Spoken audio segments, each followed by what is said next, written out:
Master wouldn't do. I take it General Grievous has been destroyed then. I must say you're here sooner than expected. In the name of the Galactic Senate of the Republic, you're under arrest, Chancellor. Are you threatening me, Master Jedi? The Senate will decide your fate. I am the Senate. You've never heard of the Millennium Falcon? Should I have? It's a ship that made the Kessel run in less than 12 parsecs. Hey everyone, and welcome to Kessel Run Weekly. My name is Danny, and this week I've got something special for you. So, for those of you who follow us on Instagram, Facebook, or Twitter, you got to follow along with me during Fanboy Expo in Knoxville, Tennessee this past weekend. I got to meet a lot of cool Star Wars celebrities, one of which, the Senate himself, Ian McDiarmid. And so I also got the opportunity to participate, in a very small way, in a panel that he had put on during the con, and I actually have that audio for you guys. And so I wanted you to be able to enjoy that panel as well. For any of you who may have been following us on Instagram, I did do this live, so I apologize for any kind of laughter or any kind of noise in the background. We tried to clean it up as much as possible, but I hope you enjoy this next clip. This is Ian McDiarmid's panel from Fanboy Expo, Knoxville, Tennessee. To Ian McDiarmid!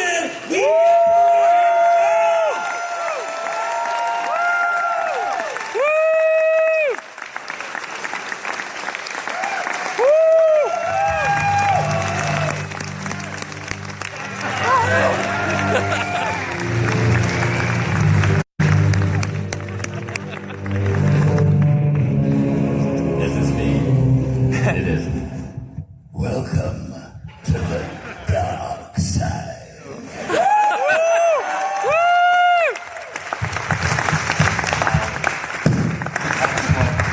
That's what an early lunch does to you. I heard some Wookiee noises early on. I don't mind them, but if there are any Ewoks in the building, clear the hall.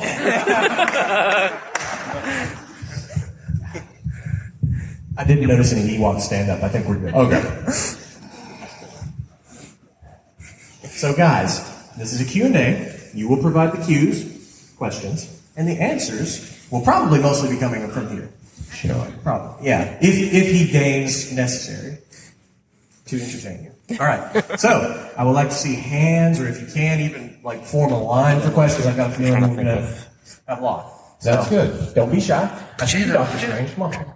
Other people, don't be shy. He's already broken the ice for you. He's the first guy that's going to do it. So from one sorcerer of a kind to another. Okay. Pressure. Is it true that you never actually was on this set at the same time as David Prowse, the actor who is most credited with playing Darth Vader? All the scenes were done by his stunt double. It's not quite true, no. He was around, very close by me on most occasions, but I didn't always know it was him. And he couldn't take his mask off, really, to prove it was him. But I did a lot of scenes with Dave, and a lot of scenes with the stunt double, who was a brilliant guy, who worked with Errol Flynn all of those years ago. But on the very first scene, before I'd met Dave, this is Return of the Jedi all those years ago, as I came down the steps, you probably remember, to review the troops, meet him, I had no idea what I was walking into. And I was led to the top of the staircase, because I had these yellow contact lenses in, I couldn't see a thing. And the first AD was a charming man called Dave Tomlin. He went, "Oh, hi, Ian. Now, you know the part you're playing, don't you?" I said, "Oh, yes, it's the Emperor of the Universe." He said, "Oh, great, that's fine, because you don't always know." So there I was at the top of the stairs, waiting to go down. He said, "There'll be a blast of smoke. And then there's a huge staircase, you go down, you'll see Vader, and you say your lines." So that's exactly what happened. But when the blast of smoke happened, I really couldn't see a thing. And I knew they were only rehearsing, but all the cameras were on and so on. So I took tentative steps all the way down those steps to the bottom. And of course, I forgot that I probably wouldn't be able to hear Dave's voice, and I knew anyway it was going to be James Earl Jones in the end. So I had to assume that Dave had said his lines, and I came in with mine, having assumed in my head it was James Earl Jones. But having not fallen flat on my face, I felt the first scene was victorious. And then afterwards, he took his helmet off, and I saw who he was, and we got to know each other over the movie. But it's disconcerting, really, to be acting with someone who you can't really hear, and you know it doesn't matter anyway, because it's going to be somebody else's voice that you're responding to eventually. But it was very good training, and that's Star Wars for you. So being blinded by contacts and smoke and not really being able to hear your co-star. That's right. And George was at the bottom. I'd met him, but only briefly when he saw me for the part. And he went, "Hi, Ian, great, go again." Which I learned was a common refrain of George's, you know. In fact, he had about 3 directions. He had go again, and fantastic, and go again, too. That's a little exaggerated. But he liked to think that he cast the person he wanted to cast, and it was up to the actor to come up with the goods. Although I did come up with a voice that I think he wasn't expecting to hear. But in the end, I guess, quite liked it, because he let me keep it. Hi, my name is Ryan, and I just want to say that you were one of the biggest influences in my life growing up.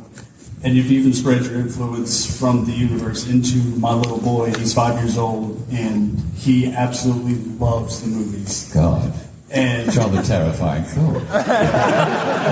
Honestly, it kind of is, because hearing a 5-year-old kid talk like that is nightmare fuel for sure. But I just wanted to give you a huge thank you, saying that you're just a huge part of my life, and I'm so glad that you actually got to grace the screen of the movie. And now the question is, what is by far your most memorable moment on set through the entire time? Okay. Well, as you can imagine, there are quite a few. But since you've asked for the most memorable, it would have to be the scene in Episode 3, Revenge of the Jedi, when I finally nail it with the seduction of Anakin to the dark side. I like that because it was a longer scene than usual. I got time to do a bit of work on him in his ear. And it was also set in a theatre. And originally in an opera house. Apparently we were watching a squid ballet. That wasn't too clear at the time. But all of the scenes really, as you know, before that were in offices. And his office kept getting bigger, which was great. And they weren't CGI size, they were real size. So every time I turned up at the set, I'd get a bigger office. And then George said, "I think the office is getting a bit boring, let's go to the theatre," because I know you like the theatre. At that time I was running one too. And that was an inspired idea, because I could, as it were, pretend to watch the show while pouring poison into his left ear, I think it was at the time. And I also said, well, because people say, is there anything at all good about the Emperor? And I would say there's one thing, he likes to go to the theatre. Hey, so when it comes to like playing Palpatine in the prequels and all that, basically you're kind of doing like 2 different characters at the same time. You know, you're trying to do like the Dark Lord Sidious, and you're also trying to do, the kindly old Chancellor, trying to make the peace and the war and all that stuff. But then there's also points where you have to like slide between them, like the infamous, the whole do it thing, and then there's like the whole the seductions, and just like trying to like slip between those. Like, how was that just like in your head, and in trying to do like the acting and direction and all that? Well, it was interesting to do, because when he first appears as apparently straightforward, if I can use that word about a politician, relatively straightforward politician, he was just sort of Mr. Ordinary, Mr. Nice Guy, and that was very much what George wanted. Same time I knew at one point in the movies he would turn into Mr. Not Very Nice Guy. But George said, joking about his notes, the best note he did give me was he think, well, we're on your face, Ian's face as Palpatine. I had, a hairpiece and not much makeup.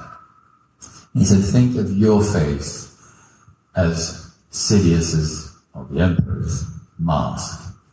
So that was a very useful thing. So I had to think of this thing as a tight thing that fitted over something terrible underneath. It didn't mean I had to do anything in particular, but it was a very, very useful thought. And if you look at those movies now and again, you'll just see there's something not quite right about what's going on. But of course we didn't want to give it away. But then when we got to the final film, episode 3, clearly that's when he was going to transition. And so we sort of let little bits of it leak out before he turned into the monster. And two of them, more famous moments, were, first of all, the beginning of the movie, you know, when he's captured. And he's really dying for Anakin to get Christopher Lee out of the way. And we did the scene a few times, and I think I said, do it, really quite. No, I didn't. I said, do it, in my own words. And then I thought, well, it'd be good, he's getting a little impatient, if I could maybe slip a bit of the Emperor in. And then we did many takes, and just for a joke, I went, do it! And George said, that's the one. So that was leak number 1, I think. And then I suppose number 2 is a bit later in the picture, when Mace comes in, and he kind of loses it, and comes up with that other phrase that people seem to like, I am the Senate. Not quite into that, but, you know, getting there. And then, of course, when the mask, my face, comes off and it turns into the great prosthetic mask, he sort of goes bananas with the voice. I won't do it now because I'd probably lose it, and maybe a lot of you would have to leave the building. The phrase unlimited power, you know, we did that many times. And I would say, George, that was a bit much the last time, you won't use that. He said, no, it's great, do more.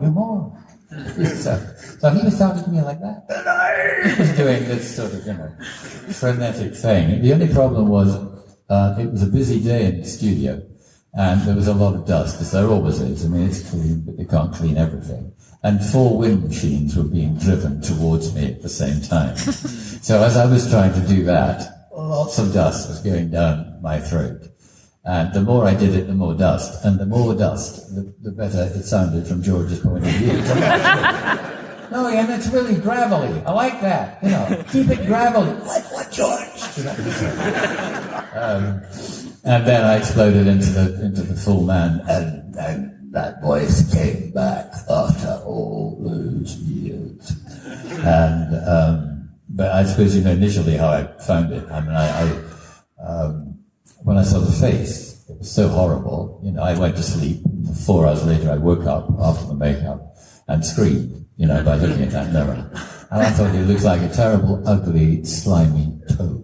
And what do they sound like? Well, they sort of somewhere there.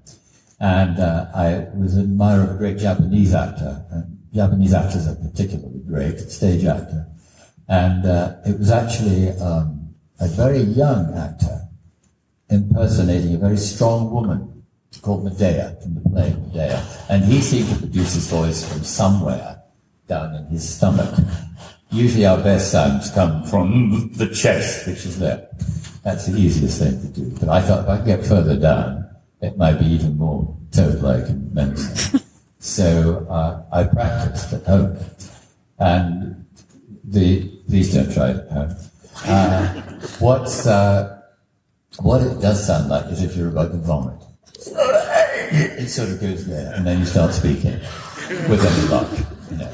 And I got used to it over the years. And when I first did it on the set, everyone looked at me as if I was really ill, you know, and John Zandones was standing by and so on. I said, no, I think that's how you should sound.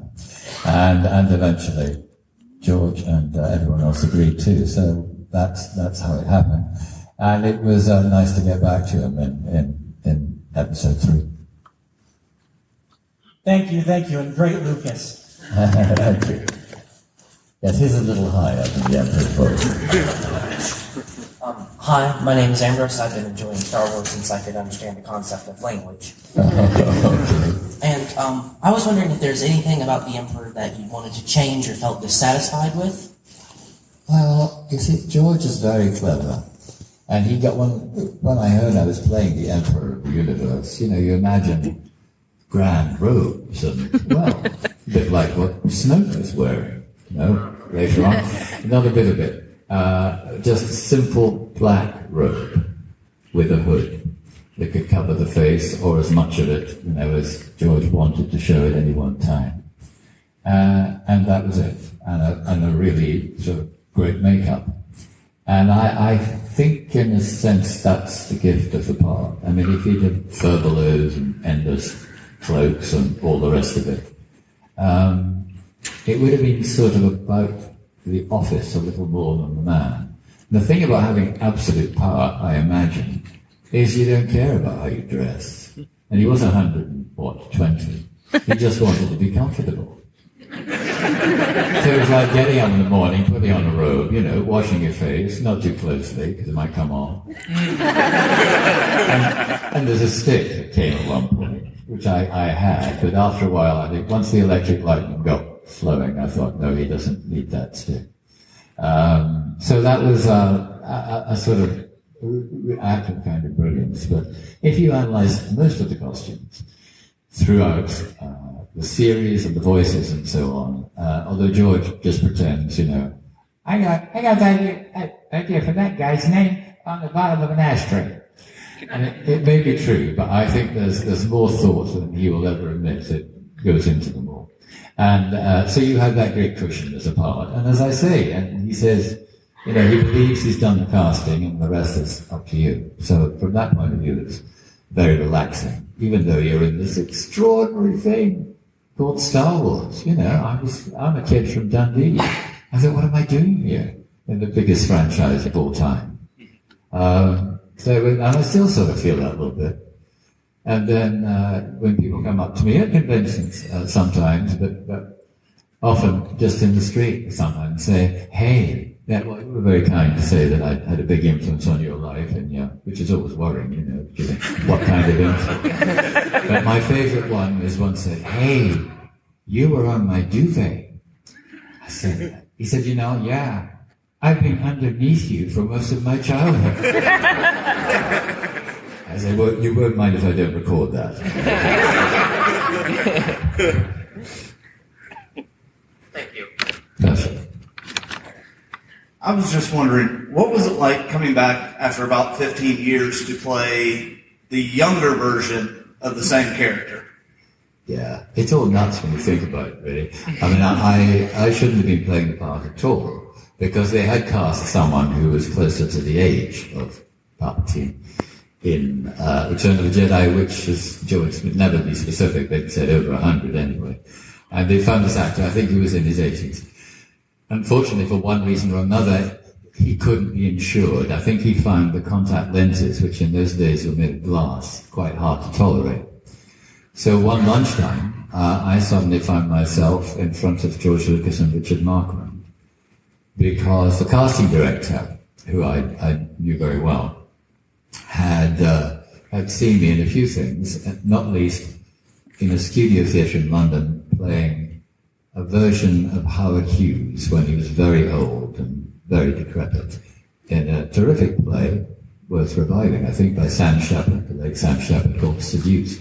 And I guess she said something along the lines of, I know this guy, he's in his late 30s, but he can be very convincing old. And I didn't have any makeup then. I had a very good week and lots of fingernails, and that was a good thing. So once again, George, Mary Salway, her name was, trusted her judgment implicitly, got me in, and we had a brief chat, and before I knew where I was the Emperor.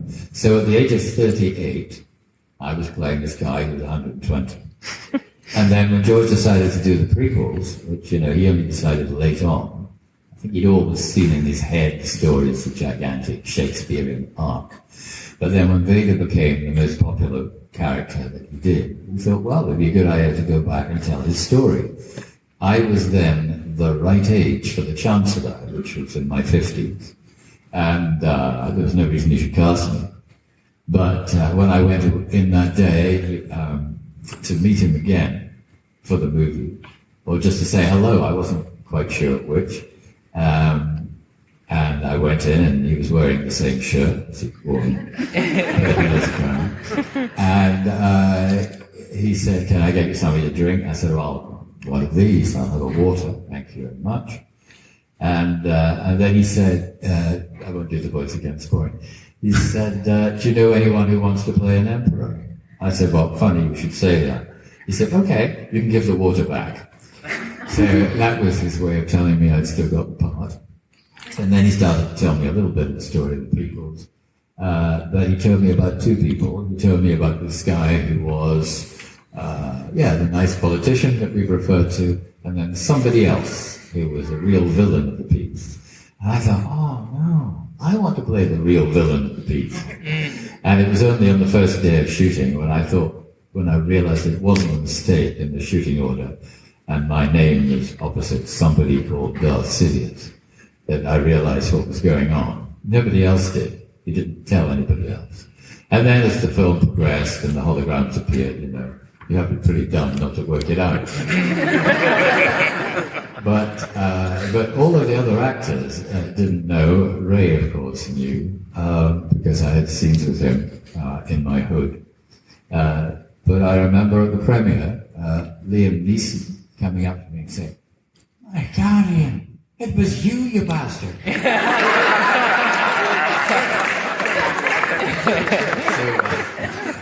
It's terrible keeping secrets, isn't it? There you go. Slightly straight off the point, but I hope that answers your question. Thanks. Yes, I would. Oh, wait, hang on. Got to kneel for the Emperor first. Oh, yeah. I love it when people know that place. So, I have no idea when I first learned what Star Wars was. It seems everybody is born with that knowledge. But at some point, Star Wars was not a thing, and I heard that it was not popular before it was made. What were your first thoughts about it upon seeing the script? It seems you're quite right. I mean, when it seemed like a good idea to the studio, they commissioned it to 20th Century Fox and so on. George had a great supporter in Alan Ladd, who ran the studio, and of course his great friend Steven Spielberg. But when it was shown in the rough cut form, the studio didn't like it. In fact, they sort of wanted to shelve it, I think. But Steven argued for it passionately. And I believe that George wasn't given his full contract. But he wisely said something like, why don't you just give me the franchise? And that, say that now, everybody knows what that means in terms of billions. Then they thought, how sweet, he wants to print a couple of T-shirts for his kids. So he got the franchise, and the rest is history, and he got his supreme independence as a filmmaker, a Star Wars filmmaker, as a result. But I had only seen, when I got the part, I'd only seen the first film, which I thought was great.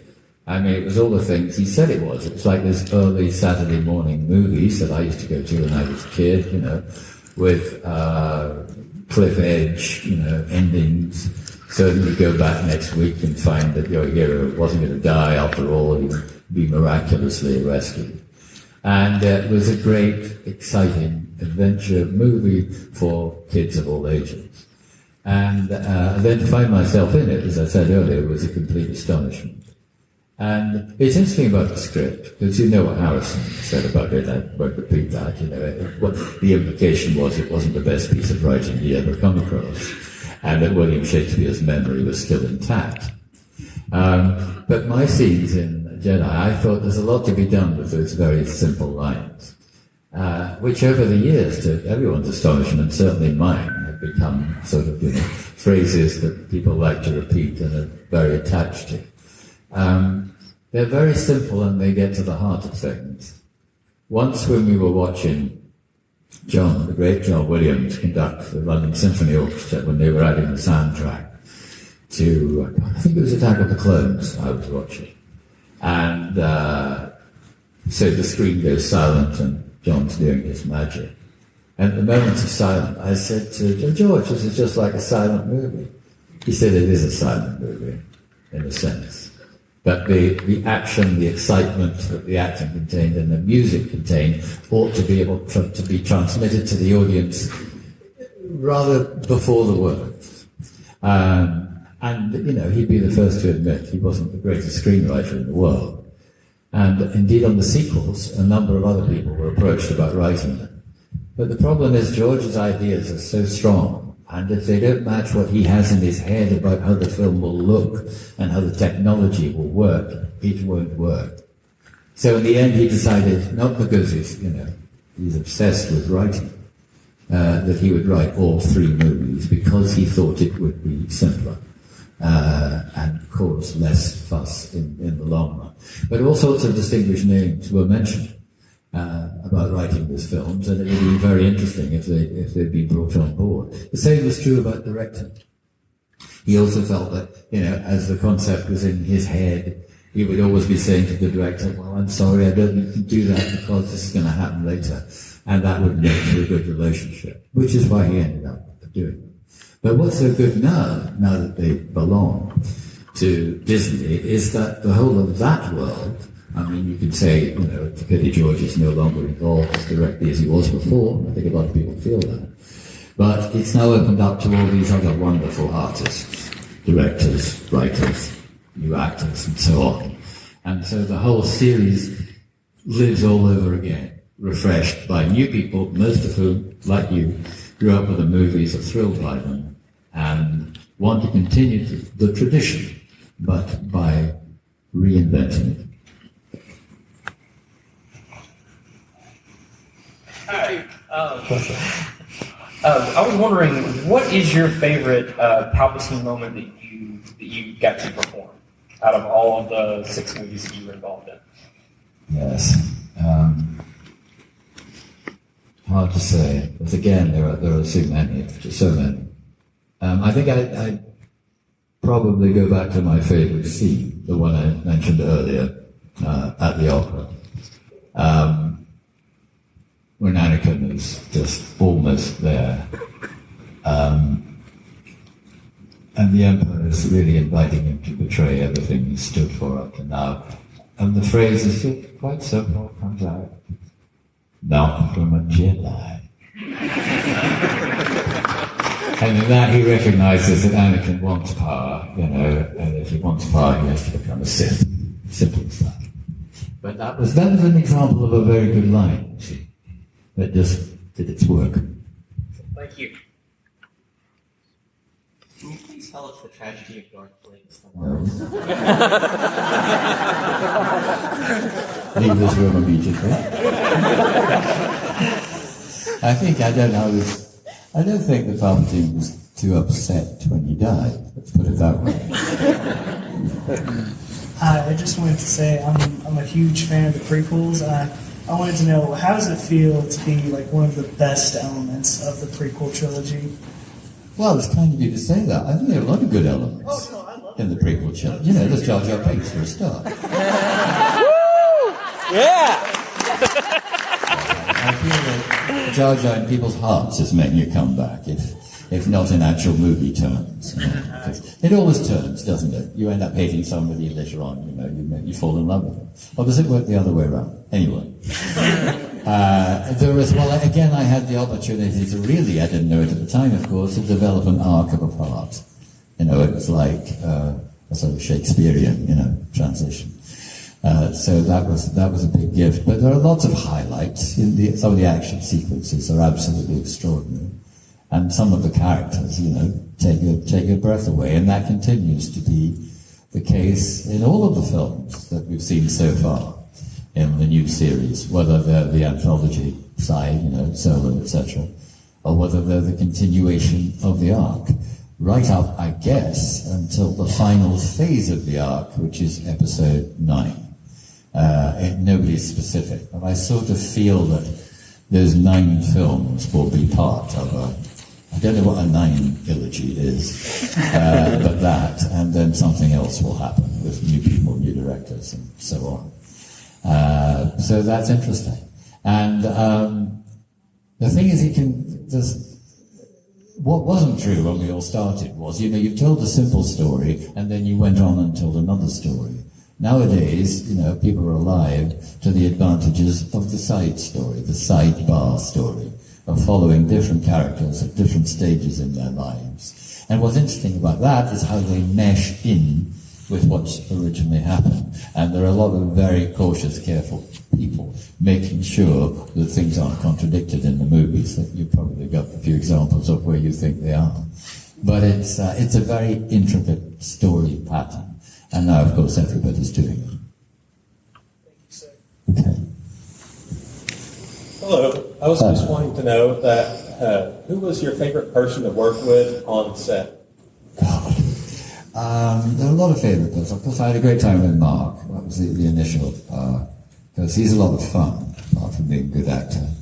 And when I was doing my electric lightning, sorry I didn't do it for you today, I left the charger off. You have to sometimes.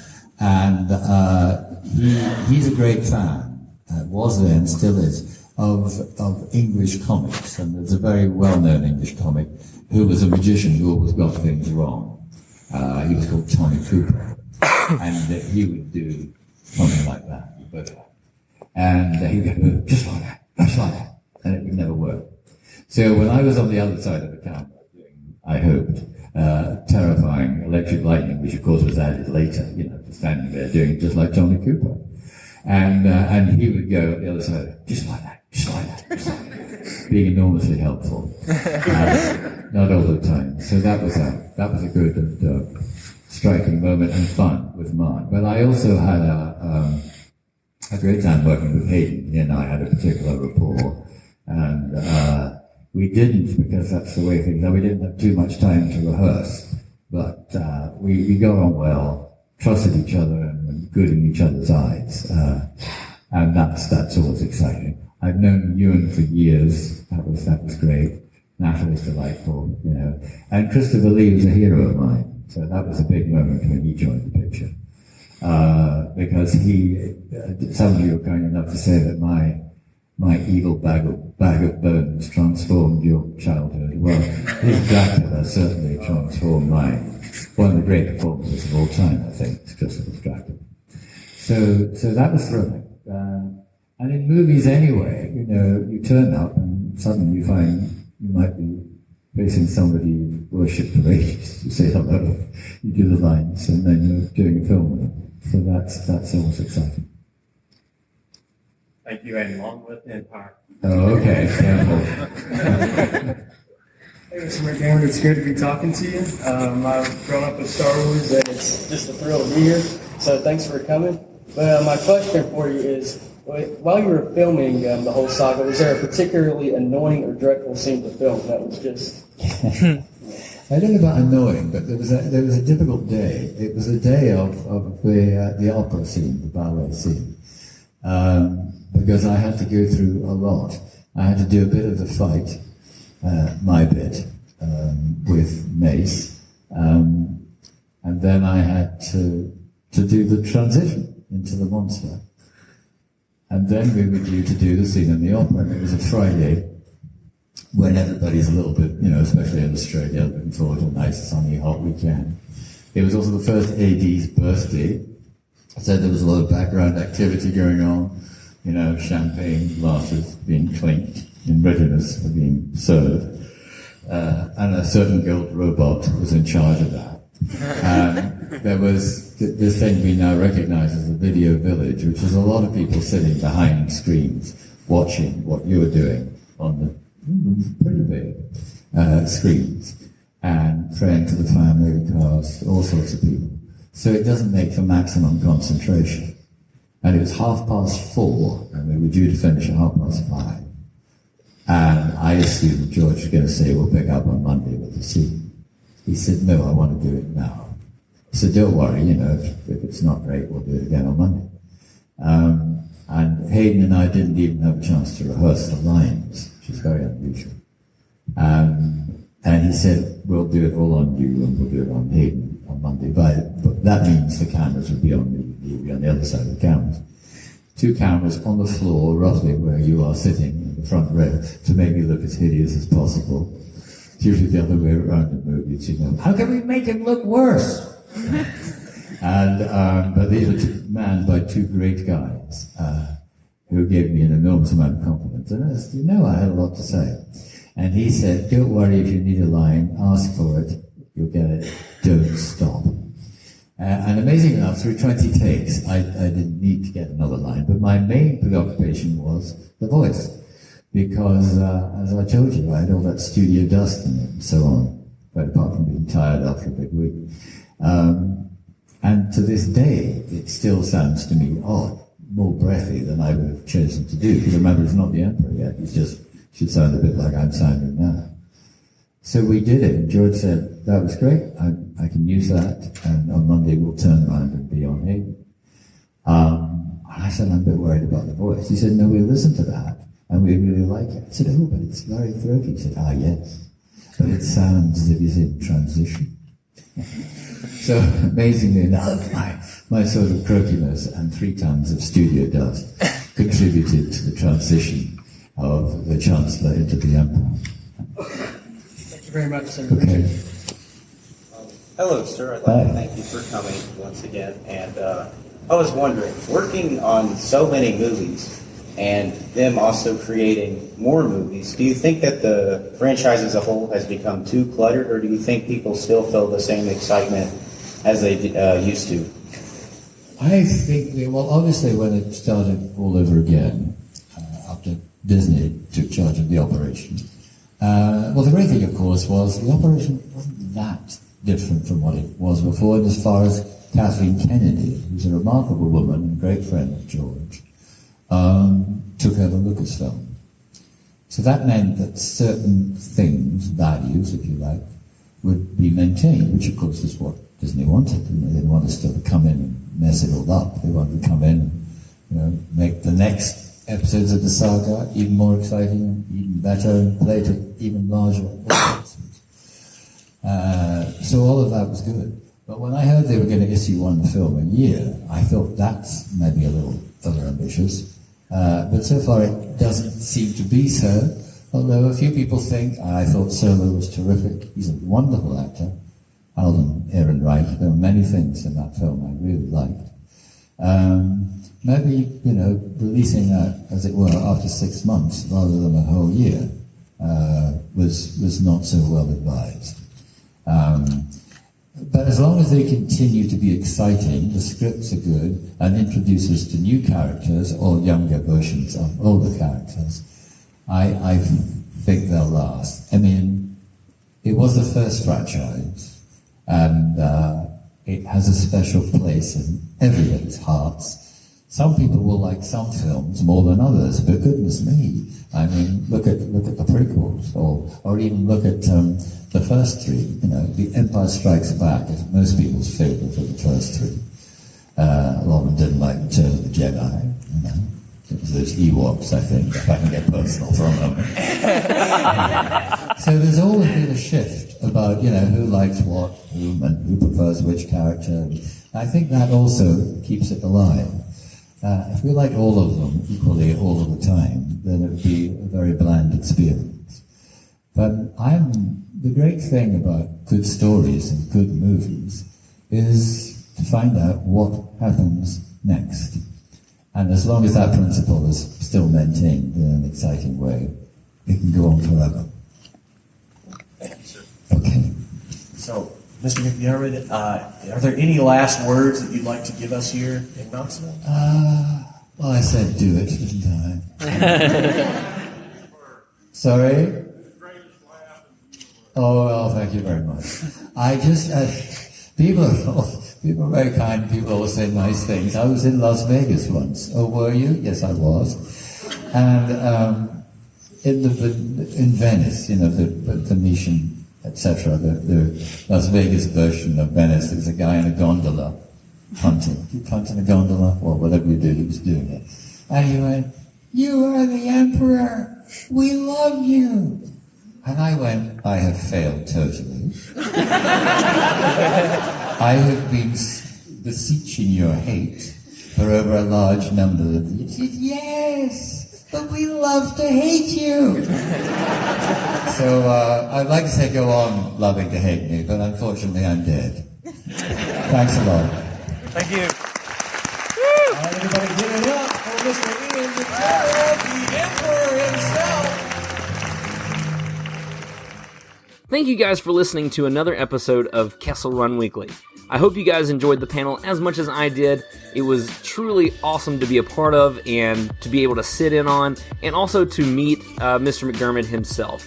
He was just an awesome guy, very nice, better than I could have ever dreamed. I'm still in awe over the whole thing, and I'm sure you guys are going to hear me talk about it more and more in the weeks to come.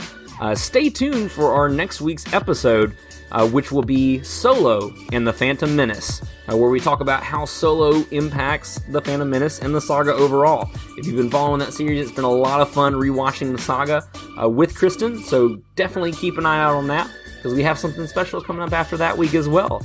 So please, guys, make sure to subscribe if you like the show, and leave a review for us on iTunes.